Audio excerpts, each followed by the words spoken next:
ഇന്നത്തെ വീഡിയോയിൽ നമ്മൾ യമന്റെ വിഷയം നോക്കാനുണ്ട്. അതുപോലെ തന്നെ ഇറാന്റെ വിഷയങ്ങൾ നോക്കേണ്ടതുണ്ട്. അതുപോലെ അമേരിക്കയുമായിട്ട് ബന്ധപ്പെട്ട വിഷയങ്ങളും സംസാരിക്കേണ്ടതുണ്ട്. കാരണം ഇതാണ് ഇപ്പോൾ ലൈം ലൈറ്റിൽ ഈ വിഷയങ്ങളൊക്കെയാണ് ചർച്ചയാകുന്നത്. അപ്പോൾ അതിൽ നിക്കോലാസിനെ ഇപ്പം അമേരിക്കയിൽ ജയിലിൽ അടച്ചിട്ടുണ്ട്. എന്തായാലും അമേരിക്കയിൽ നിന്ന് എയർപോർട്ടിൽ മൻഹാട്ടനിലാണ് എത്തിച്ചത്. അപ്പം അവിടെ എത്തുന്ന സമയത്തിന് മുൻപ് തന്നെ അവർ കയ്യിൽ വിലങ്ങ് വെച്ചിട്ടുണ്ടായിരുന്നു. അത് കൈ ബാക്കിൽ ലോക്ക് ചെയ്ത് വിലങ്ങ് വെച്ചിട്ടുണ്ടായിരുന്നു. അതേപോലെ കാലിലും ചങ്ങലയിട്ടിട്ടുണ്ടായിരുന്നു. ആ രീതിക്കാണ്. ശരിക്കും ഒരു 4 മാസങ്ങൾക്ക് മുമ്പ് വെനിസ്വേലയിൽ നിന്നുമുള്ള ഇല്ലീഗൽ ഇമിഗ്രന്റുകളെ ഇതേ മാതൃകയിലാണ് അമേരിക്ക അവരെ ഡീപ്പോർട്ട് ചെയ്യാൻ ശ്രമിച്ചത്. അതേ മാതൃകയിൽ ഇപ്പം വെനിസ്വേലയിൽ നിന്നും ഒരു വ്യക്തിയെ ഇങ്ങോട്ട് കൊണ്ടുവന്നിരിക്കുകയാണ്. അത് ആ രാജ്യത്തിന്റെ പ്രസിഡന്റിനെ തന്നെയാണ് കൊണ്ടുവന്നിരിക്കുന്നത്. എനിവേ, പച്ചയ്ക്ക് പറഞ്ഞു കഴിഞ്ഞാൽ അമേരിക്ക മോഷണം നടത്തിക്കൊണ്ടിരിക്കുകയാണ് പബ്ലിക്കലി. പക്ഷേ ലോക പോലീസ് ആയതുകൊണ്ട് തന്നെ ആരും തന്നെ ചോദിക്കാനില്ല. ഇതാണ് ഇതിന്റെ ഒരു ചുരുക്കം ഓൺലൈൻ. ഇനി അമേരിക്കയ്ക്ക് പലതും പറ്റും. അപ്പം അതുകൊണ്ട് ഇന്ത്യക്കുള്ളിലും അവരിങ്ങനെയൊക്കെ അട്ടിമറി നടത്തിക്കളയും എന്നൊക്കെ പറഞ്ഞ് വ്യാമോഹം കൊണ്ടിരിക്കുന്ന കുറച്ച് ആൾക്കാരുണ്ട്. അത് നടക്കുന്ന കാര്യമല്ല. കാരണം വെനിസ്വേലയ്ക്കും ഇന്ത്യക്കും ഒരുപാട് വ്യത്യാസങ്ങളുണ്ട്. അതുപോലെ ചിലർ ബംഗ്ലാദേശിനെ കമ്പയർ ചെയ്ത് സംസാരിക്കുന്നുണ്ട്. ബംഗ്ലാദേശിനെ കയറി 2 ചാമ്പ് ചാമ്പാൻ നമുക്ക് വലിയ സമയമൊന്നും ആവത്തില്ല. പക്ഷേ അത് വേസ്റ്റ് ഓഫ് ടൈമാണ്. ഒന്നാമത്തെ കാര്യം, നമ്മൾക്ക് ഒരുപാട് ഫൈനാൻഷ്യലി അത് നഷ്ടമുണ്ടാക്കും. ഇങ്ങനെയുള്ള പല പ്രശ്നങ്ങൾ ഇതിനകത്തുണ്ട്. ഇന്ത്യ പല കാര്യങ്ങളും ആലോചിച്ച് തന്നെയാണ് ചെയ്യുന്നത്. ലോകത്ത് 4ാമത്തെ സാമ്പത്തിക ശക്തിയായി വളർന്ന് പന്തലിച്ച് നിൽക്കുന്ന ഇന്ത്യയെ ഇങ്ങനെ വെനിസ്വേലയെ പോലെ കമ്പയർ ചെയ്ത് ചെറുതായി കാണേണ്ട ആവശ്യമില്ല. അതാണ് ഒന്നാമത്തെ കാര്യം. അമേരിക്ക വിചാരിച്ചത് ഒന്ന്, വെനിസ്വേലയിൽ നടന്നത് മറ്റൊന്ന്. ഇതാണ് മനസ്സിലാക്കേണ്ടത്. അമേരിക്ക വിചാരിച്ചത് നമ്മൾ സിംപ്ലി നിക്കോളാസിനെ ഇങ്ങനെ പൊക്കിയെടുത്തുകൊണ്ട് വന്നു കഴിഞ്ഞാൽ വെനിസ്വേലയിൽ നല്ല രീതിയിലുള്ള കലാപ അന്തരീക്ഷം ഉണ്ടാവും. കാരണം പ്രസിഡന്റിനെ നമ്മൾ കടത്തിക്കൊണ്ടുവരികയാണല്ലോ. അപ്പോൾ അവിടെ നാഥനില്ലാത്ത കളരിയാണ്. അപ്പം ആര് വേണേലും അവിടെ എന്ത് വേണേലും കാണിക്കുമെന്നുള്ള നിലയിലുള്ള ഒരു അഭിപ്രായമാണ് അമേരിക്കയ്ക്ക് ഉണ്ടായിരുന്നത്. CIA ഇന്ന് അവരുടെ വിശദമായിട്ടുള്ള റിപ്പോർട്ട് പുറത്തുവിട്ടിട്ടുണ്ടായിരുന്നു. ആ റിപ്പോർട്ടിൽ വളരെ വ്യക്തമായിട്ട് പറയുന്നുണ്ട്, ഇത് കഴിഞ്ഞ 3 മാസം കൊണ്ട് തന്നെ അവർ പ്ലാൻ ചെയ്യുന്ന ഒരു പദ്ധതിയാണ്. അല്ലാതെ 4-5 ദിവസത്തിൽ നടപ്പിലാക്കിയ പദ്ധതിയല്ല. 2 പദ്ധതികളാണ് അവർ പ്ലാൻ ചെയ്ത് വെച്ചിരുന്നത്. അതിൽ പ്ലാൻ എ ഉണ്ട്, പ്ലാൻ ബി ഉണ്ട്. പ്ലാൻ എ എന്താണെന്ന് പറഞ്ഞാൽ പുള്ളിക്കാരൻ ഫുൾ ടൈം റോമിങ്ങിലാണ്, യാത്രയിലാണ്. ഫുൾ ടൈം വെനിസ്വേലയുടെ ഉള്ളിൽ അങ്ങോട്ടും ഇങ്ങോട്ടും കറങ്ങിക്കൊണ്ടാണ് പലപ്പോഴും പല സ്ഥലങ്ങളിലാണ് സ്റ്റേ ചെയ്യുന്നത്. ഫുൾ റോമിംഗ് ആണ്. അപ്പൊ അതുകൊണ്ട് എങ്ങനെ ഇയാളുടെ യാത്രയെ നമുക്ക് ഒരു അവസരമായിട്ട് മാറ്റാം എന്നുള്ള രീതിയിൽ ഒരു പ്ലാൻ എ ഉണ്ടായിരുന്നു. പിന്നെ ഈ പാലസിന്റെ ഉള്ളിൽ കിട്ടിക്കഴിഞ്ഞാൽ ഏത് രീതിയിൽ പ്ലാൻ ചെയ്ത് പോകണം എന്നുള്ളതിനെ കുറിച്ചുള്ള ഒരു പ്ലാൻ ബിയും ഉണ്ടായിരുന്നു. അപ്പൊ ഇതിനകത്ത് പാലസിൽ തന്നെ വെച്ച് കിട്ടിയത് കൊണ്ട് ഞങ്ങൾക്ക് പ്ലാൻ ബി നടപ്പിലാക്കാൻ വളരെ സൂട്ടബിൾ ആയിട്ടുള്ള ഒരു ടൈമായിട്ട് തോന്നി. ഞങ്ങൾ കൃത്യമായിട്ട് പ്രിസൈസ് ആയിട്ട് ഞങ്ങളുടെ ഓപ്പറേഷൻ നടപ്പിലാക്കി എന്നുള്ളതാണ് CIA റിപ്പോർട്ട് പുറത്തുവിട്ടിരിക്കുന്നത്. അതിനോടൊപ്പം അവർ പറഞ്ഞിരിക്കുന്നത് കഴിഞ്ഞ 3 മാസമായിട്ട് അവർ മദ്രാവിനെ നിരീക്ഷിച്ചുകൊണ്ടിരിക്കുകയാണ്. എവിടെ പോകുന്നു, എന്ത് ചെയ്യുന്നു, ഏത് ടോയ്ലറ്റ് ഉപയോഗിക്കുന്നു, എന്ത് വെള്ളം കുടിക്കുന്നു, എത്ര പേരുമായിട്ട് സംസാരിക്കുന്നു, ഏതൊക്കെ ആൾക്കാരുമായിട്ട് ഡാൻസ് കളിക്കുന്നു, ഇതെല്ലാം തന്നെ ബാത്റൂമിൽ പോകുന്നുണ്ടോ ഇല്ലയോ, ചെരുപ്പിട്ടിട്ടുണ്ടോ ചെരുപ്പിട്ടിട്ടില്ലയോ, ചെരുപ്പ് വെളിയിൽ കിടക്കുന്നോ വീടിനുള്ളിലുണ്ടോ, ഇങ്ങനെയുള്ള കാര്യങ്ങളെല്ലാം തന്നെ കൃത്യമായിട്ട് മോണിറ്റർ ചെയ്തിരിക്കുകയാണെന്നുള്ള റിപ്പോർട്ടും കൂടി അവർ പറയുന്നുണ്ട് CIA. ഇനി വെനിസ്വേലയുടെ ഉള്ളിൽ ഇപ്പോൾ സംഭവിച്ചത് എന്താണെന്ന് വെച്ചാൽ, വെനിസ്വേലയുടെ കോടതി ഇന്ന് ഉത്തരവിറക്കിയിട്ടുണ്ട്. ആ ഉത്തരവ് എൽ സി റോഡ്രിഗസ് ആണ് അവിടുത്തെ വൈസ് പ്രസിഡന്റ്. ആ വൈസ് പ്രസിഡന്റിന് ഇപ്പം പ്രസിഡന്റ് പദവിയിലേക്ക് ഉയർത്തിയിരിക്കുകയാണ്. അവരാണ് ഇപ്പം നിലവിലെ ആക്ടിംഗ് പ്രസിഡന്റ്.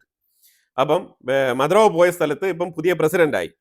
നിലവിൽ ഇതേ സോഷ്യലിസ്റ്റ് കമ്മ്യൂണിസ്റ്റ് പാർട്ടി തന്നെയാണ് ഇപ്പോഴും വെനിസ്വേലയെ ഭരിക്കുന്നത്. നമ്പർ 1 പോയിന്റ് ക്ലിയർ ആയല്ലോ. അപ്പൊ ഇവിടെ മദ്രാവോ മാറിയിട്ട് അവിടെ റോഡ്രിഗസ് വന്നിരിക്കുന്നു എന്നുള്ളത് മാത്രമാണ് ഇവിടുത്തെ ഒരു ചേഞ്ച്. അതുപോലെ തന്നെ വെനിസ്വേലയുടെ ആർമി അവര് അമേരിക്കയെ വെല്ലുവിളിച്ചിട്ട് നിൽക്കുകയാണ്. ഇതാണ് ഇപ്പൊ സംഭവം. ഓക്കെ, അവർ എന്ത് തരത്തിലുള്ള വെല്ലുവിളിയോ അവരെ കൊണ്ട് പറ്റുമോ പറ്റില്ലയോ എന്നുള്ളതൊക്കെ രണ്ടാമത്തെ വിഷയം. പക്ഷേ വെനിസ്വേലയുടെ സ്റ്റേറ്റസ് കോയിൽ ഒരു ചേഞ്ചും വന്നിട്ടില്ല എന്നുള്ളതാണ് മനസ്സിലാക്കേണ്ടത്. അവിടുത്തെ കോടതി സംവിധാനങ്ങളെല്ലാം തന്നെ അതേപോലെ പ്രവർത്തിക്കുന്നുണ്ട്. അവിടുത്തെ ഓപ്പറേഷൻസ് എല്ലാം നോർമലാണ്. അവിടെ ചെറിയ പ്രതിഷേധങ്ങൾ, അതായത് നിക്കോളാസ് മദ്രാവിനെ അനുകൂലിച്ചും പുള്ളിക്കാരനെതിരെ വിയോജിപ്പ് രേഖപ്പെടുത്തിയും 2 തരത്തിലുള്ള പ്രതിഷേധങ്ങൾ അവിടെ നടക്കുന്നുണ്ട്. ഞാൻ രാവിലത്തെ എപ്പിസോഡിൽ പറഞ്ഞതുപോലെ തന്നെ അവിടെ ആ രീതിയിൽ ചെറിയ സംഭവ വികാസങ്ങൾ നടക്കുന്നുണ്ട്. പക്ഷേ ബംഗ്ലാദേശ് പോലെയോ അല്ലെങ്കിൽ നേപ്പാൾ പോലെയോ വിവരം കെട്ട രീതിയിലുള്ള പ്രതിഷേധങ്ങളല്ല. അതായത് ആ രാജ്യത്തിന്റെ സ്വന്തം സ്വത്തുക്കൾ നശിപ്പിക്കുന്ന രീതിയിലുള്ള പ്രതിഷേധങ്ങളോ പ്രകടനങ്ങളോ അല്ല അവിടെ നടക്കുന്നത്. അതിൽ നമ്മൾ വെനിസ്വേലയുടെ ജനങ്ങളെ അപ്രിഷിയേറ്റ് ചെയ്തേ മതിയാവും. 2 തരത്തിലും, അതായത് അങ്ങോട്ടും ഇങ്ങോട്ടും അഭിപ്രായ വ്യത്യാസങ്ങളുണ്ടെങ്കിലും 2 കൂട്ടരും അവിടെ സമാധാനപൂർവ്വമാണ് പ്രതിഷേധങ്ങൾ നടത്തുന്നത്. ഡാൻസ് ആണ് അവരുടെ പ്രധാനപ്പെട്ട കല. അത് തന്നെയാണ് അവർ എല്ലാ സ്ഥലത്തും ഉപയോഗിക്കുന്നത്. അവർ പ്രതിഷേധിച്ചാലും ഡാൻസ് ആണ്, വിഷമം വന്നാലും ഡാൻസ് ആണ്. അത് തന്നെയാണ് പ്രസിഡന്റ് നിക്കോളാസ് മദ്രാവിലൂടെ റിഫ്ലക്ട് ചെയ്തത്. അയാൾ എവിടെ പോയാലും ഡാൻസ് ആണല്ലോ. അപ്പം ഈ ഒരു ഡാൻസ് ആണ് അവിടെ കാര്യങ്ങളൊക്കെ നടത്തുന്നത്. അല്ലാതെ അവിടെ അടിച്ചു പൊട്ടിക്കുക അല്ലെങ്കിൽ ഇപ്പം ഇറാനിൽ സംഭവിക്കുന്ന പോലെ തീയിടുക, ഇമാതിരിയുള്ള പരിപാടികളൊന്നും തന്നെ ഇല്ല. അതൊക്കെ വളരെ നല്ല കാര്യങ്ങളാണ്. ഇനി വെനിസ്വേലയുടെ പ്രസിഡന്റിനെ ആന്തിക്കൊണ്ടുപോയതിൽ വിഷമം രേഖപ്പെടുത്തിക്കൊണ്ട് ഇസ്ലാമിക സംഘടനകൾ വെനിസ്വേല ശരിക്കും പറഞ്ഞാൽ പാലസ്തീൻ അനുകൂല നിലപാടാണല്ലോ എടുത്തിരുന്നത്. ഈ പാലസ്തീൻ അനുകൂല സംഘടനകളായിട്ടുള്ള മറ്റു പല സംഘടനകളും രാജ്യങ്ങളും ബംഗ്ലാദേശിൽ വരെ വെനിസുലയിലെ മദുറാവിനെ സപ്പോർട്ട് ചെയ്തുകൊണ്ട് റാലി നടക്കുകയാണ്. ഇതിൽ ബംഗ്ലാദേശ് മാതിരിയുള്ള തറ പ്രവൃത്തിയിലുള്ള പ്രകടനങ്ങളൊന്നും അവിടെ നടക്കുന്നില്ല. എവിടെ? ഞാൻ വിചാരിച്ചു നിങ്ങൾ ഒന്ന് സമാധാനത്തിലിരിക്കുക. ഒന്ന് നിങ്ങൾ ഇപ്പോൾ ഒരു കലാപം കഴിഞ്ഞിരിക്കുന്നതേ ഉള്ളൂ. ഇനിയിപ്പോൾ അടുത്ത് എവിടെയെങ്കിലും പോയി കത്തിക്കാൻ നിൽക്കണ്ട. കാരണം യുവമാരുടെ സ്ഥാപനങ്ങൾ തന്നെ അടിച്ച് നശിപ്പിക്കും. യുവമാർക്ക് ദേഷ്യം വന്നു കഴിഞ്ഞാൽ എയർപോർട്ടൊക്കെ കത്തിച്ച് കളയും. പോയി ഫ്ലൈറ്റൊക്കെ തീയിട്ട് നശിപ്പിച്ച് കളയും. ഇതാണ് യുവമാരുടെ സ്വഭാവം. ബംഗ്ലാദേശികൾ. എന്നിട്ട് ഒരു 2 ദിവസം കഴിഞ്ഞിട്ടായിരിക്കും റിയലൈസ് ചെയ്യുന്നത്. അയ്യോ, നമ്മളുടെ എയർപോർട്ടാണല്ലോ കത്തിച്ചത് എന്നുള്ള റിയലൈസേഷനിലേക്ക് വരാൻ തന്നെ യുവമാർക്ക് കുറച്ച് ടൈം എടുക്കും. ആ സ്വഭാവമാണ് ബംഗ്ലാദേശികൾക്ക്. ബംഗ്ലാദേശിനെ കമ്പയർ ചെയ്തുകൊണ്ട് പലരും ഇന്ത്യയുടെ ആ ഒരു ഡോമിനേഷൻ പവറിനെ ചോദ്യം ചെയ്യുന്നുണ്ട്. ഇതിനകത്ത് ഇന്ത്യക്ക് അവിടെ ഡോമിനേഷൻ ചെയ്യേണ്ട ആവശ്യമൊന്നുമില്ല. ബംഗ്ലാദേശ് സ്വമേധി ആ ഒരു ട്രാക്കിൽ വന്നോളും. അതാണ് മനസ്സിലാക്കേണ്ടത്. ഇനി ഇപ്പോൾ അവിടെ പ്രപ്പോസ് ചെയ്ത ഇലക്ഷൻ ഇപ്പൊ നെക്സ്റ്റ് മന്ത് നടത്തിയല്ലേ പറ്റൂ. ഇനി ഹാർഡ്ലി ഒരു 30 ദിവസം വെയിറ്റ് ചെയ്തിരിക്കാം. നമുക്ക് നമ്മളുടെ എക്കോണമി തൊട്ടടുത്ത് കിടക്കുന്ന ബംഗ്ലാദേശിന്റെ തീവ്രവാദികളെ നന്നാക്കാൻ വേണ്ടി ഉപയോഗിക്കാനുള്ളതല്ല. അത് മനസ്സിലാക്കിയാൽ മതി, അത്രേ ഉള്ളൂ. അമേരിക്ക എന്താണ് ഉദ്ദേശിക്കുന്നത് പറഞ്ഞാൽ, അമേരിക്കയ്ക്ക് വളരെ വ്യക്തമായിട്ട് അറിയാം ഈ ഫോസിൽ ഫ്യൂവൽ ഇനി ഒരു 10-15 വർഷത്തേക്ക് കൂടി ഉള്ളൂ. അപ്പൊ അതുകൊണ്ട് മാക്സിമം എത്രത്തോളം ഈ ഒരു മേഖലയിൽ ഡോമിനേറ്റ് ചെയ്യാൻ പറ്റുമോ അത്രത്തോളം ഡോമിനേറ്റ് ചെയ്യാൻ വേണ്ടിയിട്ട് പർപ്പസ്ഫുള്ളി മനഃപൂർവ്വം വെനിസുലയെ ദ്രോഹിക്കുകയാണ്. വെനിസുലയെക്കാളും എത്രയോ തരം താഴ്ന്ന ഭരണാധികാരികളൊക്കെ ഉണ്ട്. അവരെയൊക്കെ വിട്ടിട്ട് എന്തുകൊണ്ടാണ് വെനിസുലയുടെ മേളിൽ എന്ന് പറഞ്ഞാൽ ഇത് തന്നെയാണ് കാരണം. എണ്ണ ഊറ്റുക, അതാണ് പ്രധാന ലക്ഷ്യം. വേൾഡിൽ തന്നെ ഏറ്റവും കൂടുതൽ ക്രൂഡ് ഓയിൽ ശേഖരമുള്ള രാജ്യമാണ് വെനിസുല. അതിന്റെ അടുത്ത് തന്നെയാണ് സൗദി. വെനിസുല കഴിഞ്ഞിട്ടേ ഉള്ളൂ സൗദി അറേബ്യ. അത് കഴിഞ്ഞിട്ട് ഇറാഖ്, അത് കഴിഞ്ഞിട്ട് ഇറാൻ, ഇങ്ങനെയൊക്കെ ലിസ്റ്റ് ഇങ്ങനെ വരുന്നുണ്ട്. അപ്പൊ ഇതിനകത്ത് ഇപ്പം ഇറാഖിലൊക്കെ നിങ്ങൾ നോക്കൂ. ഇറാഖിലൊക്കെ ഇപ്പൊ കംപ്ലീറ്റ് എണ്ണയുടെ കച്ചവടം നടത്തുന്നത് അമേരിക്കയാണ്. ഏതാണ്ട് റഷ്യയുടെ 2 കമ്പനി ഉണ്ടായിരുന്നു, അതിനെ പോലും സാങ്ഷൻ ഇട്ട് അടച്ചു പൂട്ടിപ്പിച്ചിട്ട് ഇപ്പം അമേരിക്കയാണ് അതിനെ നടത്തിക്കൊണ്ടിരിക്കുന്നത്. ഇതൊക്കെയാണ് മനസ്സിലാക്കേണ്ടത്. ഹെക്സാൻ മൊബൈലാണ് അത് ഏറ്റെടുത്തിരിക്കുന്നത്. ഹെക്സാൻ മൊബൈൽ എന്ന് പറഞ്ഞ കമ്പനിയാണ് ഇറാഖിലെ എണ്ണപ്പാടങ്ങൾ ഇപ്പൊ നടത്തുന്നത്. ഇതൊക്കെ മനസ്സിലാക്കിക്കോണം. ഇനി ട്രംപ് പറയാണ്, ഞാൻ ഇനി വെനിസുല ജനങ്ങൾക്ക് ഭയങ്കരമായിട്ടുള്ള ഫെസിലിറ്റി, ആന ചെയ്യാൻ പോകുന്നു, ചേന ചെയ്യാൻ പോകുന്നു, KSRTC ഒക്കെ മാറ്റിയിട്ട് വോൾവോ ക്ലാസ് ബസ്സൊക്കെ വിടാൻ പോകുന്നതാണ് പറയുന്നത്. അപ്പൊ അങ്ങനെ പറഞ്ഞുകൊണ്ടിരിക്കുന്ന സാഹചര്യത്തിൽ നമ്മൾ മനസ്സിലാക്കേണ്ട ഒരു കാര്യമുണ്ട്. സംഭവം അമേരിക്ക ഇടപെട്ട ഏത് രാജ്യമാണ് നല്ല രീതിയിൽ ഇപ്പൊ മുന്നോട്ട് പോകുന്നത്? ഇറാഖ് പോകുന്നുണ്ടോ? സിറിയ പോകുന്നുണ്ടോ? ഇനി അഫ്ഗാനിസ്ഥാൻ പോകുന്നുണ്ടോ? അമേരിക്ക ഇടപെട്ട ഏത് രാജ്യമാണ് നല്ല രീതിയിൽ മുന്നോട്ട് പോകുന്നത്? ഒന്ന് ചിന്തിച്ചു നോക്കുക. അതാണ് മനസ്സിലാക്കേണ്ടത്. അവർ പറയും ഞങ്ങൾ വോൾവോ ബസ്സൊക്കെ തരാന്നൊക്കെ പറയും, അത്രേ ഉള്ളൂ. ആ പറച്ചിൽ മാത്രമേ ഉള്ളൂ. ബാക്കി ഒരു കാര്യങ്ങൾ നടക്കില്ല. ഇതാണ് മനസ്സിലാക്കേണ്ടത്. ഇതാണ് യാഥാർത്ഥ്യം. ഞാൻ പച്ചയായ യാഥാർത്ഥ്യം പറഞ്ഞുകൊണ്ടിരിക്കുകയാണ്. പിന്നെ അമേരിക്കൻ സപ്പോർട്ടേഴ്സ് ആയിട്ടുള്ള ആൾക്കാർ കുറെ ഉണ്ട്. അത് നിങ്ങൾ മനസ്സിലാക്കേണ്ടത്, തീർച്ചയായിട്ടും നിങ്ങൾ അമേരിക്കയുടെ ഉള്ളിലാണ് താമസം, അമേരിക്കയിലാണ് നിങ്ങളുടെ ജീവിതം. നിങ്ങൾ കേരളത്തിൽ ജനിച്ചിരുന്നെങ്കിലും അമേരിക്കയിലാണ് നിങ്ങളുടെ ഫ്യൂണറൽ നടക്കാൻ പോകുന്നത് എന്നുള്ള ധാരണയുണ്ട്. അല്ലെങ്കിൽ നിങ്ങൾ അങ്ങനെയാണ് നിങ്ങളുടെ ഒത്തുതീർപ്പൊക്കെ ആക്കി വെച്ചിരിക്കുന്നത്, നിങ്ങളുടെ പേപ്പേഴ്സ് ഡോക്യുമെന്റ്സ് എല്ലാം നിങ്ങൾ അങ്ങനെയാണ് ചെയ്തു വെച്ചിരിക്കുന്നുണ്ടെങ്കിൽ നിങ്ങൾ തീർച്ചയായിട്ടും അമേരിക്ക സപ്പോർട്ട് ചെയ്യുക. കാരണം നിങ്ങൾ ഇന്ത്യൻ അല്ല, കേരളീയനുമല്ല. എന്നെ സംബന്ധിച്ചിടത്തോളം അതാണ് എനിക്ക് പറയാനുള്ളത്. എന്നെ സംബന്ധിച്ചിടത്തോളം എൻ്റെ കൂടെ പഠിച്ച ഒരുപാട് കൂട്ടുകാരുണ്ട്. അതിൽ വിരലിലെണ്ണാവുന്ന ചില ആൾക്കാർക്കൊക്കെ ഫുൾ ബ്രൈറ്റ് സ്കോളർഷിപ്പ് ഒക്കെ കിട്ടിയിട്ടുണ്ടായിരുന്നു. ഈ ഫുൾ ബ്രൈറ്റ് സ്കോളർഷിപ്പ് കിട്ടിയ വ്യക്തികൾ അമേരിക്കയിൽ പോയിട്ട് അവിടെ പഠനം പൂർത്തിയാക്കി 2 വർഷത്തിൽ അവിടുത്തെ ഗ്രാജുവേഷൻ കംപ്ലീറ്റ് ആക്കിയിട്ട് പിന്നെ ബെർഗൻ യൂണിവേഴ്സിറ്റിയിലൊക്കെ ഹയർ സ്റ്റഡീസ് ഒക്കെ പൂർത്തിയാക്കിയ ആൾക്കാരൊക്കെ ഉണ്ട്. ഇവരൊക്കെ തന്നെയും ഒരിക്കൽ പോലും എനിക്ക് അമേരിക്കയിൽ തന്നെ തുടരണം എന്നുള്ള ആഗ്രഹത്തോട് മുന്നോട്ട് പോയ ആൾക്കാരല്ല. ഇതിൽ പലരും ഇന്ത്യ മതി, ഇന്ത്യക്കുള്ളിൽ ചെറിയ ശമ്പളമാണെങ്കിലും ഇന്ത്യക്കുള്ളിൽ ജോലി ചെയ്ത് ജീവിച്ചോളാം എന്ന് പറഞ്ഞിട്ട് മടങ്ങി വന്ന സുഹൃത്തുക്കൾ ഒരുപാടുണ്ട് എനിക്ക്. മീൻസ് ഞാൻ എൻ്റെ ഫ്രണ്ട് സർക്കിളാണ് ഞാൻ പറയുന്നത്. ആ സാഹചര്യത്തിലാണ് ഇവർ അമേരിക്കയിൽ പോയിരുന്നുകൊണ്ട് ഇന്ത്യക്കെതിരെ തള്ളി മറിക്കുന്നത്. ഇതൊട്ടും നമുക്ക് അമേരിക്കയുടെ ഒരു മേധാവിത്വ സ്വഭാവം, അവർ കാണിക്കുന്ന ഈ ഡിക്റ്റേറ്റർഷിപ്പ്, ഇതിനെയൊക്കെ കണ്ണും പൂട്ടി എന്തെങ്കിലുമൊക്കെ ചെറിയ ഞൊടുക്ക് വിദ്യകളൊക്കെ കാണിച്ചുകൊണ്ടും പറഞ്ഞുകൊണ്ടും അതിനെ ന്യായീകരിക്കുന്ന ചിലരുണ്ട്. അമേരിക്കയുടെ ഉള്ളിൽ തന്നെ ഈ മദുറാവിനെ കൊണ്ടുപോയതിന് അഭിപ്രായ വ്യത്യാസമുണ്ട്. ഇന്ന് ന്യൂയോർക്കിന്റെ ഉള്ളിൽ പ്രതിഷേധം രേഖപ്പെടുത്തിയിട്ടുണ്ട്. ഈ നിക്കോളാസിനെ ജയിലിൽ അടച്ചിരിക്കുന്ന ആ ജയിലിന്റെ വെളിയിൽ പ്രതിഷേധം നടക്കുന്നുണ്ട് അമേരിക്കയുടെ ഉള്ളിൽ. അപ്പോഴാണ് ട്രംപിന്റെ തൊട്ടടുത്ത അളിയനാണ്, മാമനാണെന്നൊക്കെ പറഞ്ഞുകൊണ്ട് കേരളത്തിന്റെ ഉള്ളിൽ നിന്നുള്ള ഞാനില്ലെങ്കിൽ ട്രംപിന്റെ ഭരണം തന്നെ ചലിക്കില്ല എന്നുള്ള രീതിയിലുള്ള ചിന്താഗതിയുമായിട്ട് കേരളത്തിൽ നിന്ന് പോയ 1-2 മലയാളികൾ ഇങ്ങനെ എഴുതിക്കൊണ്ടിരിക്കുന്നത്. ഇതാണ് മനസ്സിലാക്കേണ്ടത്. പിന്നെ ഇത് ഒരുതരം മാനസികാവസ്ഥയാണ്. ഇതിങ്ങനെ തുടരും. സെലൻസ്കിയോട് അഭിപ്രായം തേടിയിട്ടുണ്ടായിരുന്നു. ഈ അമേരിക്ക നിക്കോളാസിനെ കൊണ്ടുപോയല്ലോ, അതിനെക്കുറിച്ച് നിങ്ങളുടെ അഭിപ്രായം എന്താണെന്ന് ചോദിച്ചപ്പോഴത്തേക്കും സെലൻസ്കി പറഞ്ഞത്, അത് നിക്കോളാസിനെ മാത്രമല്ല, ഞാൻ എന്താണ് ഇപ്പോൾ പറയേണ്ടത് ഇതിനെക്കുറിച്ച്, പുടിനും ഒരു ഡിക്റ്റേറ്ററാണ്, പുടിനും ഇതേപോലെ പിടിച്ചോണ്ട് പോകണം അമേരിക്ക, ഞാൻ ട്രംപിനോട് സംസാരിക്കാൻ ആഗ്രഹിക്കുന്നുണ്ട് ഈ വിഷയം എന്ന് പറഞ്ഞിട്ടുണ്ട്. കോമഡിയോട് കോമഡിയാണ്. സെലൻസ്കി ആണെങ്കിൽ ഫുൾ ടൈം കൊമേഡിയൻ ആണെന്നുള്ളത് പുള്ളിക്കാരൻ വളരെ സീരിയസ് ആയിട്ടിരുന്ന് കോമഡി അങ്ങ് പറയും. അതാണ് സെലൻസ്കിയുടെ ഒരു ശൈലി. CIA പറഞ്ഞത് 150 എയർക്രാഫ്റ്റുകളാണ് അവർ ഉപയോഗിച്ചത് ഈ ഒരു ഓപ്പറേഷന്. 150 എയർക്രാഫ്റ്റുകൾ. ചില്ലറ കളിയല്ല, ശരിക്കും പക്ക പ്ലാനോട് കൂടി തന്നെയാണ് പോയത്. പിന്നെ ഇതിൻ്റെ ഉള്ളിൽ ഈ പിന്നെ ഇതിൽ റൂമേഴ്സ് ഒക്കെ വരുന്നുണ്ട്. അതായത് ഈ ഭടന്മാർക്ക് വെനിസുലയുടെ ഡിഫൻസ് ഫോഴ്സിനെ ഓൾറെഡി തന്നെ അമേരിക്ക സെറ്റിൽ ചെയ്തിട്ടുണ്ടായിരുന്നു, ചൈനയുടെ ഇൻവോൾവ്മെന്റ് ഉണ്ടെന്നുള്ള റൂമേഴ്സ് ഒക്കെ വരുന്നുണ്ട്. അതിലൊന്നും യാതൊരു ഫാക്ട് ഇല്ല, അതിനൊന്നും തെളിവില്ല എന്നുള്ളതാണ്. അസൗദ്ദീൻ ഒവൈസി അറിയാലോ, അസൗദ്ദീൻ ഒവൈസി പറഞ്ഞിരിക്കുകയാണ്, ഇനിയും മോദി ഗവൺമെന്റ് എന്തിനു വേണ്ടി വെയിറ്റ് ചെയ്യുന്നു? അമേരിക്ക കാണിച്ചത് കണ്ടില്ലേ, നേരെ പാകിസ്ഥാനിൽ പോവുക, അസി മുനീറിനെയും ഷഹബാസ് ഷെരീഫിനെയും ഇതേപോലെ പൊക്കിയെടുത്തുകൊണ്ട് വരിക ഇന്ത്യക്കുള്ളിൽ.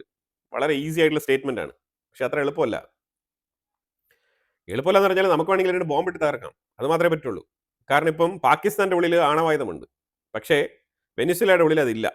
ഈ ഒരു വ്യത്യാസമുണ്ട്, ഇത് വലിയ വ്യത്യാസമാണ്. ഇതുകൊണ്ടാണ് രാജ്യങ്ങൾ ആണവായുധം വേണം എന്നൊക്കെ പറയുന്നത്. ഇപ്പൊ മനസ്സിലായല്ലോ, ഒരു ആണവായുധം വെനിസുലയുടെ ഉള്ളിൽ ഉണ്ടായിരുന്നു എങ്കിൽ ഇന്ന് നോർത്ത് കൊറിയ എങ്ങനെ നിൽക്കുന്നു അതേപോലെ വെനിസുലയ്ക്ക് നിൽക്കാമായിരുന്നു. എനിവേ, അതിനി പറഞ്ഞിട്ട് കാര്യമില്ല.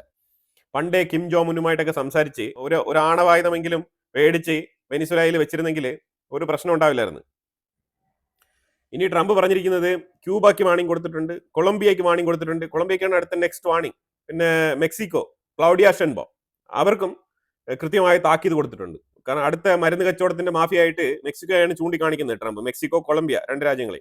നിങ്ങൾ വെനിസുലയിൽ എണ്ണ കച്ചവടം തുടങ്ങിക്കഴിഞ്ഞാൽ അവരെ ഡിപ്പെൻഡ് ചെയ്ത് കഴിയുന്ന ചൈന, ഇതേപോലെ എണ്ണ വാങ്ങിച്ച് വിൽക്കുന്ന പല രാജ്യങ്ങളുണ്ടല്ലോ, ഈ വെനിസുലയുടെ എണ്ണ വാങ്ങിച്ച് വിൽക്കുന്ന രാജ്യങ്ങൾ.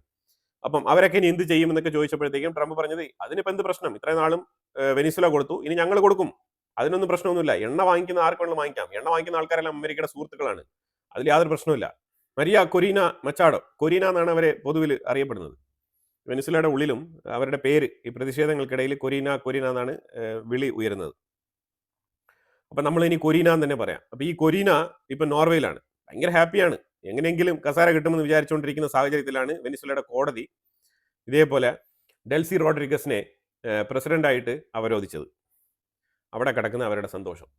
അവരിപ്പം നോർവേയിൽ നിന്ന് കരച്ചിലാണ്. എന്താണ് ട്രംപ് സാർ, ഞാൻ വിചാരിച്ചു നേരെ വന്ന് കസാരയിലിരിക്കാമെന്ന്, പക്ഷേ ഇപ്പം സംഗതി ഇങ്ങനെ ആയല്ലോ എന്ന് പറഞ്ഞപ്പോൾ ട്രംപ് പറഞ്ഞിട്ടുണ്ട്, വേണ്ടി വന്നാൽ ഞങ്ങൾ വീണ്ടും ആക്രമിക്കും എന്ന് തന്നെയാണ് പറഞ്ഞിരിക്കുന്നത്. ഓക്കെ, ഇത്രയും നാളും ഈ മദുറാവയുടെ പേരിലാണ് ആരോപണങ്ങളൊക്കെ നിങ്ങൾ ഉയർത്തിയത്. അപ്പോൾ അതുകൊണ്ട് അയാളെ ഇപ്പോൾ അറസ്റ്റ് ചെയ്ത് കസ്റ്റഡിയിൽ എടുത്ത് ചാർജ് ഇട്ട് ഇപ്പം മൻഹാട്ടനിൽ ജയിലിൽ അടച്ചിരിക്കുകയാണ്. ഇനിയിപ്പോൾ എന്ത് അടിസ്ഥാനത്തിലാണ് വെനിസുലയെ ടാർഗറ്റ് ചെയ്യാൻ പോകുന്നത്? അതാണ് നമുക്കിപ്പോൾ മനസ്സിലാക്കാൻ പറ്റാത്തത്. വെനിസുലയുടെ ഉള്ളിൽ നിന്ന് ഇപ്പോൾ വരുന്ന സ്റ്റേറ്റ്മെന്റ് എന്ന് പറഞ്ഞാൽ, ഒരിക്കലും അമേരിക്കയെ ഞങ്ങളുടെ രാജ്യത്തിലുള്ള അസറ്റ് മോട്ടിച്ചുകൊണ്ട് പോകാൻ ഞങ്ങൾ സമ്മതിക്കില്ല എന്നുള്ള നിലപാടാണ് ഇപ്പോൾ നിലവിൽ വെനിസുലയുടെ ഡിഫൻസ് പറഞ്ഞിരിക്കുന്നത്. ഇനി അവരത് പ്രൂവ് ചെയ്യണം, അല്ലാതെ ഡിഫൻസ് എന്ന് വെറുതെ പറഞ്ഞിട്ട് കാര്യമില്ല. ഡിഫൻസ് ഇപ്പം നമ്മൾ കണ്ടതല്ലേ ഇന്നലെ രാത്രി. അപ്പോൾ അതുകൊണ്ട് എനിക്ക് അങ്ങോട്ട് വിശ്വാസത്തിൽ എടുക്കാൻ പറ്റുന്നില്ല, പക്ഷേ ഇങ്ങനെ പറഞ്ഞിട്ടുണ്ട്, ഇനി അവരത് പ്രൂവ് ചെയ്യണം. ഇതിൻ്റെ ഇടയ്ക്കാണ് അടുത്തൊരു കോമഡി പറയുന്നില്ല, യുകെയും ഫ്രാൻസും. ഇവർ രണ്ടുപേരും ഇന്നലെ ഫ്ലൈറ്റ് എടുത്തുകൊണ്ട് പോയിട്ട്, ഫൈറ്റർ ജെറ്റ് എടുത്തുകൊണ്ട് പോയിട്ട് സിറിയയ്ക്കുള്ളിൽ ഒരു സ്ഥലത്ത് ബോംബ് ഇട്ടിട്ടുണ്ട്. അവിടെ ആളില്ല എന്നാണ് കേൾക്കുന്നത്. ആ ജസ്റ്റ് ട്രയലാണ്. ഇവരുടെ ഫ്ലൈറ്റിൽ ഫിക്സ് ചെയ്തിരിക്കുന്ന ബോംബ് വർക്ക് ചെയ്യുന്നു എന്ന് അറിയാൻ വേണ്ടിയിട്ട് പോയതാണെന്നാണ് തോന്നുന്നത്. അതായത് അമേരിക്ക മാത്രമല്ല ബോംബ് ഇടുന്നത്, ഞങ്ങൾക്കും ബോംബ് ഇടാൻ കെൽപ്പുണ്ട് എന്നുള്ള രീതിയിൽ കാണിക്കാൻ വേണ്ടിയിട്ട് ഫ്രാൻസും യുകെയും ഇവർ രണ്ടുപേരും പോയിരിക്കുകയാണ് സിറിയയിൽ. IS ഭീകരരെ ടാർഗറ്റ് ചെയ്ത് ഞങ്ങൾ കൃത്യമായി ബോംബ് ഇടാൻ വേണ്ടി പോയതാണെന്നുള്ളൊരു വാർത്ത. എനിക്കാണെങ്കിൽ വായിച്ചിട്ട് ചിരി സഹിക്കാൻ പറ്റില്ലായിരുന്നു. ഇവർക്ക് ഒരു പണിയില്ലേ എന്നുള്ളതാണ്. അവിടെ ഓൾറെഡി തന്നെ അമേരിക്കൻ ബേസ് ഉണ്ട്. അതുപോലെ തന്നെ ഇസ്രായേൽ ടൈം ടു ടൈം അവിടെ കൃത്യമായിട്ട് മോണിറ്റർ ചെയ്ത് അറ്റാക്ക് നടത്തിക്കൊണ്ടിരിക്കുകയാണ്. ആ സാഹചര്യത്തിലാണ് ഇവരും സ്റ്റാർമറും മാക്രോണും. എന്തൊരു കോമഡിയാണെന്ന് നോക്കൂ. എന്നാലും ഇതിന് വല്ല ഔട്ട്പുട്ട് ഉണ്ടോ എന്ന് വെച്ചാൽ ഒരു ഔട്ട്പുട്ടും ഇല്ല. അതാണ് ഇതിലെല്ലാം കോമഡി. ഔട്ട്പുട്ട് ഉണ്ട്, എവിടെ? പത്രമാധ്യമങ്ങളിലുണ്ട്, യൂറോപ്യൻ മാധ്യമങ്ങളിൽ കൃത്യമായിട്ട്, അതായത് വലിയ എന്തോ വീരസാഹസം ചെയ്ത കണക്കുള്ള റിപ്പോർട്ടുകളൊക്കെ വരുന്നുണ്ട്. ISIS ഭീകരർക്കെതിരെ ഫ്രാൻസും യുകെയും നടത്തിയ ഏറ്റവും വലിയൊരു പ്രവൃത്തി എന്നുള്ള നിലയിൽ അവർ റിപ്പോർട്ട് ചെയ്യുന്നുണ്ട്. ഈ വെനിസുലയിൽ നടന്ന സംഭവം ശരിക്കും ഇറാന്റെ ഉള്ളിലുള്ള ജെൻസി പ്രൊട്ടസ്റ്റ് നടത്തുന്ന ആ ഒരു പ്രതിഷേധകരെ കരം കൊള്ളിപ്പിച്ചിട്ടുണ്ട്. അവർ ഈ ഒരു പേരും പറഞ്ഞ് വല്ലാത്ത രീതിയിലുള്ള പ്രതിഷേധം ഇറാന്റെ ഉള്ളിൽ നടക്കുകയാണ്. ഇത് ആയത്തുൽ ഖമനേയി വിത്തിൻ 1 വീക്കിന്റെ ഉള്ളിൽ ഈ പ്രതിഷേധത്തിന് ഒരു തീരുമാനം ഉണ്ടാക്കിയില്ല എന്നുണ്ടെങ്കിൽ കളി മാറും. ഇതിങ്ങനെ തന്നെയാണ് മനസ്സിലാക്കാൻ പറ്റുന്നത്. ഇന്ന് പല സ്ഥലങ്ങളിലും കനത്ത പ്രതിഷേധം, അത് കാറുകളൊന്നും അനങ്ങാൻ പറ്റാത്ത രീതിയിലുള്ള പ്രതിഷേധങ്ങളാണ് അവിടെ നടക്കുന്നത്. ശരിക്കും ഇറാൻ സ്തംഭിച്ചിരിക്കുകയാണെന്ന് വേണമെങ്കിൽ പറയാം. ആ രീതിയിലുള്ള പ്രതിഷേധങ്ങളാണ് അവിടെ നടക്കുന്നത്. ഇപ്പൊ ഇതിനകത്ത് ചിലി, ലാറ്റിൻ അമേരിക്കൻ രാജ്യമായിട്ടുള്ള ചിലി കണ്ടംപ്റ്റ് ചെയ്തിട്ടുണ്ട്, അമേരിക്കയുടെ പ്രവൃത്തി ശരിയല്ല എന്ന് പറഞ്ഞിട്ടുണ്ട്. അതേപോലെ ബ്രസീൽ, ലുല ഡി സിൽവ പുള്ളിയും പറഞ്ഞിട്ടുണ്ട്, അമേരിക്ക കാണിച്ചത് ഒട്ടും ശരിയായ പ്രവൃത്തിയില്ല എന്ന് പറഞ്ഞിട്ടുണ്ട്. അതായത് നമ്മളെല്ലാം ഒരുമിച്ച് നിൽക്കണം, ഇല്ലാന്നുണ്ടെങ്കിൽ അമേരിക്ക വീണ്ടും അടുത്തടുത്ത രാജ്യങ്ങളെ ഇതേപോലെ ആക്രമിക്കും എന്നുള്ളൊരു സ്റ്റേറ്റ്മെന്റ് ആണ് ഇവർ പുറത്തുവിടുന്നത്. അതുപോലെ അഫ്ഗാനിസ്ഥാന്റെ പേരെടുത്ത് പറഞ്ഞിട്ടുണ്ട് അമേരിക്ക. അഫ്ഗാനിസ്ഥാനെയും അവർ ടാർഗറ്റ് ചെയ്യുന്നുണ്ട്. ഇറാന്റെ ഉള്ളിൽ ഇങ്ങനെ കനത്ത പ്രതിഷേധം നടക്കുന്ന ഈ ഒരു അവസരം CIA-യും മൊസാദും കൃത്യമായി മോണിറ്റർ ചെയ്തിരിക്കുകയാണ്. അത് ഏതെങ്കിലും ഒരു അവസരം കിട്ടിക്കഴിഞ്ഞാൽ യൂട്ടിലൈസ് ചെയ്യാം. റെജിം ചേഞ്ചുമായിട്ട് ബന്ധപ്പെട്ട് തന്നെയാണ് അവർ കാര്യങ്ങൾ നോക്കിയിരിക്കുന്നത്. ഈ ഒരു ഏതെങ്കിലും തരത്തിൽ അട്ടിമറി സാധ്യമാണോ എന്നുള്ളതാണ് നോക്കുന്നത്. ഇതിന്റെ ഇടയ്ക്ക് മോസ്കോയിലെ എയർപോർട്ട് അടച്ചിരിക്കുകയാണ്. ഉക്രൈൻ തുരുതര ആക്രമണങ്ങൾ മോസ്കോ എയർപോർട്ട് ലക്ഷ്യമാക്കി. ഉക്രൈൻ എന്ന് പറഞ്ഞ രാജ്യത്തിന് ഒരിക്കലും ഈ യുദ്ധം അവസാനിപ്പിക്കണം എന്നുള്ള ഒരു താല്പര്യമില്ല. എനിവേ ലെറ്റ് us see ഏതുവരെ ഇത് ഡെവലപ്പ് ആയി പോകുന്നു എന്നുള്ളത്. അപ്പൊ അങ്ങനെ മോസ്കോ എയർപോർട്ട് താൽക്കാലികമായിട്ട് ഇപ്പം ക്ലോസ് ചെയ്തിരിക്കുകയാണ്. ഇനി ഫിൻലാൻഡ് ഒരു പ്രവൃത്തി ചെയ്തിട്ടുണ്ട്. ഫിൻലാൻഡിന്റെ ആ ഒരു ഓഷൻ ടെറിട്ടറി അവരുടെ ഏരിയയിൽ, അതിന് ആ ഒരു കടൽ തീരത്ത് അവരുടെ ആ ഒരു കടലിന്റെ ടെറിട്ടറി ഏരിയയിലൂടെ റഷ്യയുടെ ഷിപ്പ് കടന്നു വന്നുകൊണ്ടിരുന്ന സമയത്ത് ഫിൻലാൻഡിന്റെ ഒരു കേബിൾ, കടലിന്റെ അടിയിൽ കിടന്ന ഒരു കേബിൾ കട്ടായി. അത് കട്ടായ ഉടനെ തന്നെ ഇമീഡിയറ്റ് ആയിട്ട് ഫിൻലാൻഡ് റെസ്പോണ്ട് ചെയ്ത് ഈ ഷിപ്പിനെ ഐഡന്റിഫൈ ചെയ്ത് ഇത് റഷ്യൻ ഷിപ്പാണെന്ന് കണ്ടെത്തുകയും ഇമീഡിയറ്റ് ആയിട്ട് തന്നെ അവർ ഹെലികോപ്റ്ററിൽ വന്നിട്ട് ആ ഷിപ്പിന്റെ മേളിൽ പറന്നിറങ്ങി ആ ഷിപ്പിനെ സീസ് ചെയ്ത് കസ്റ്റഡിയിൽ എടുത്തിരിക്കുകയാണ്. അപ്പൊ അങ്ങനെ ഫിൻലാൻഡ് ഒരു റഷ്യൻ ഷിപ്പിനെ കസ്റ്റഡിയിൽ എടുത്തിട്ടുണ്ട്. കാരണം കടലിന്റെ അടിയിലുള്ള കേബിൾ കട്ടായി എന്നുള്ള റീസൺ ആണ് പറഞ്ഞിരിക്കുന്നത്. ഇതിന്റെ തെളിവൊന്നും അവർ പുറത്തു വിട്ടിട്ടില്ല. ഇത് എങ്ങനെ കട്ടായി, എന്ത് കേബിൾ, ഇതുമായിട്ട് ബന്ധപ്പെട്ട വിഷയങ്ങളൊക്കെ ഇനിയിപ്പോൾ അവർ പുറത്തു വിടുമായിരിക്കും. സാധാരണ ഫിൻലാൻഡ് ഇങ്ങനെയൊന്നും കാര്യങ്ങൾ ചെയ്യാറില്ല. അപ്പൊ അവർ ചെയ്ത സ്ഥിതിക്ക് എന്തോ ഇതിനകത്ത് കാര്യമായിട്ടുള്ള ഒരു വിഷയമുണ്ട് എന്നാണ് മനസ്സിലാകുന്നത്. ഇനി നമ്മൾ നേരെ യമന്റെ വിഷയത്തിലേക്ക് വന്നു കഴിഞ്ഞാൽ സൗദി ബാക്ക്ഡ് ഫോഴ്സ് ആയിട്ടുള്ള യമൻ ഫോഴ്സ്, അവര് ഈ ഹോംലാൻഡ് ഷീൽഡ് ഫോഴ്സ് അവര് തകൃതിയായിട്ട് മുന്നേറുകയാണ്. ഓരോ ഭാഗങ്ങളിൽ നിന്നും STC UAE ബാക്ക്ഡ് ഫോഴ്സ് ആയിട്ടുള്ള STC പിൻവാങ്ങുന്ന രംഗങ്ങളാണ് നമുക്ക് കാണാൻ കഴിയുന്നത്. അവര് മുൻകൂട്ടി തന്നെ, അതായത് ഈ ഭാഗങ്ങളിലൊക്കെ സൗദി ബാക്ക്ഡ് ഫോഴ്സ് വരാനുള്ള സാധ്യത ഉണ്ട് എന്നുള്ളത് കരുതിക്കൊണ്ട് അവർ അവിടുന്ന് വാഹനങ്ങൾ, അതേപോലെ ആയുധങ്ങൾ, അവിടെ താമസിക്കുന്ന ജനങ്ങൾ ഇവരെല്ലാം ഒഴിപ്പിക്കുകയാണ്.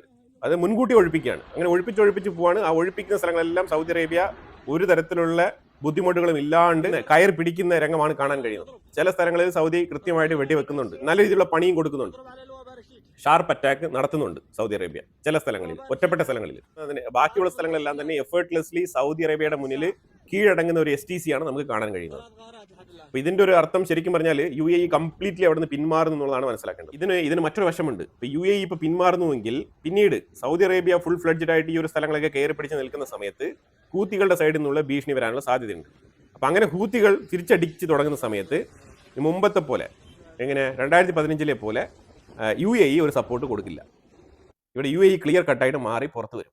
ഇതാണ് മനസ്സിലാക്കാൻ പറ്റുന്നത്. ഇപ്പോൾ ഒരു പിന്മാറ്റം ഉണ്ടല്ലോ, ആ പിന്മാറ്റം നിരന്തരമായിട്ടുള്ള പിന്മാറ്റമായിട്ട് മാറും.